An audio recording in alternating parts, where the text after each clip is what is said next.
as I was thinking about, well, what can I talk about as possibilities with you? Another story popped in. I wasn't sure if I want to share it because it's kind of the opposite of possibilities, but it's being open to the clues that life gives you. Okay, and so I'm gonna tell this story. So, I was a consultant working with several different companies, and there was a big right there with a big product company who had a hugely successful product. They were probably doing $100 million a year.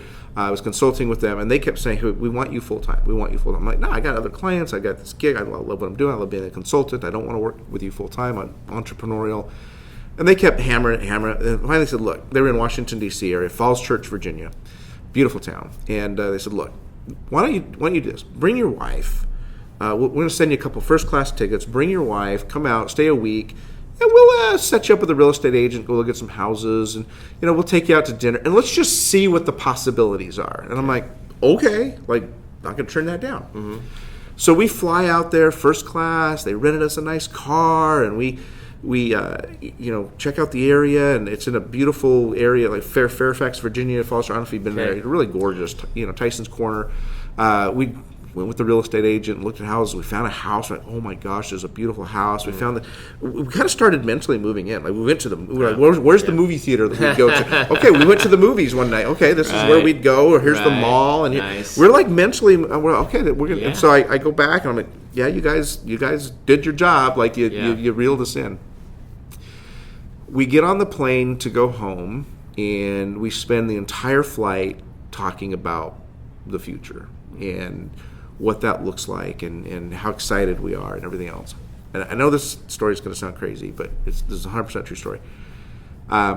We land in Salt Lake City. It was a time of year that Salt Lake wasn't pretty. Like Salt Lake's really pretty in the wintertime when it's snowing, and in the summertime or early summer, spring when it's green. But it is a desert, so there's times when it's really brown. And we landed, and it was really brown. We're like, oh man, it was so green in Virginia, and it was so brown here. We're like, oh, we're so glad to get out of here, right? We get in our car, we start driving, and a song comes on the radio from who at that time it was an artist I knew, but I didn't love. I just he was around, and he was pretty popular locally. His name's Chris Ledoux. He's a country artist, and actually Garth Brooks mentions Chris Ledoux as his inspiration. Really? Garth, and they did a song called "What You Gonna Do with a Cowboy," and then there's another song where he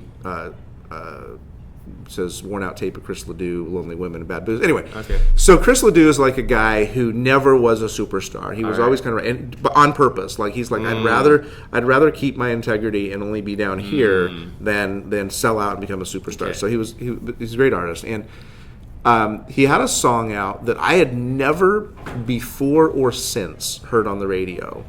But we're driving. You're good. Come on. Yeah. Sonia, everybody. Hey, our Sonia. Wonderful waitress. Oh, hello. yes. Brought us those amazing omelets. Cool. We're way lax here. We're just Sonia's talking about cool. Chris Ledoux. I'm checking the plumbing stuff in the front, so I can't use the bathroom when I'm. Oh, I'm so sorry. You're about to. You just told that story to thousands of people. Sonia, so welcome. Yeah, you're. They don't know that's real life. And you're VIP anyway. So. So are you though? So you're privacy. Funny. Okay, all right. So Chris Ledoux is kind of flying under the radar, right? So we get in the car. We just landed. We're so excited for the future. We're going to pack up our kids. We're going to move cross country. I'm taking this high-paying job where we found a house. We didn't put an offer in, but we're going to put an offer in. A beautiful house, and everything's like. And we're driving along, and this song comes on, and it's called "Beneath These Western Skies." Now this is in Utah, right? Okay. And it talks about raising my kids in the Western summertime, and we both go quiet, and she looks at me and I look at her, and I don't remember who said it first, but one of us said, "We're not moving to Virginia, are we?" And the other one was like, "No, we're not." Now call it Chris Ledoux's not God, but I believe crazy enough, I believe God was talking to us through that. He said, "Nope, you're supposed to stay here for now." And so I called the company. I was like, "Hey, I'm not accepting the job. It's a vice president position, a lot of money." And I said, "Hey, I'm not." And they were very unhappy. They fired me as a consultant. They were ticked because I told them yes on the last day out. I'm like, "Yeah, I'm coming." And then I called them like the next day. I'm like, "Yeah, I'm not coming." And they were livid. 60 days later, they went bankrupt. locked the door. The employees showed up, and the doors were locked and never opened again. I just got chills, literally. That's insane. So, Possibilities mindset was, hey, somebody's offering you a big, high-paying job, and they're whining and dining you and pressuring you to take it, and like, of course, it's great money, and it's this great position, and it's opportunity, and there was all blah, blah, blah. Yes, we're going to do it, right? Possibilities mindset. And then we get home, and then a message comes that says, no, that's not the possibility that's for you. And so I didn't take that, and it was the best move ever. I would have been just closed on a house in a brand new area that I couldn't possibly afford, and it will have just lost my job with no family, no support, no anything, if I would have gone forward with that. So I don't know how that fits into the possibilities mindset, other than possibilities aren't always positive moving forward. Sometimes it's that being open to the possibility that you are where you're supposed to be for now. Well, I see perfectly how it fits, and only because I'm always thinking about right, and you're the expert, so tell me. Interpret the situation. The possibilities were in Utah, not in Virginia.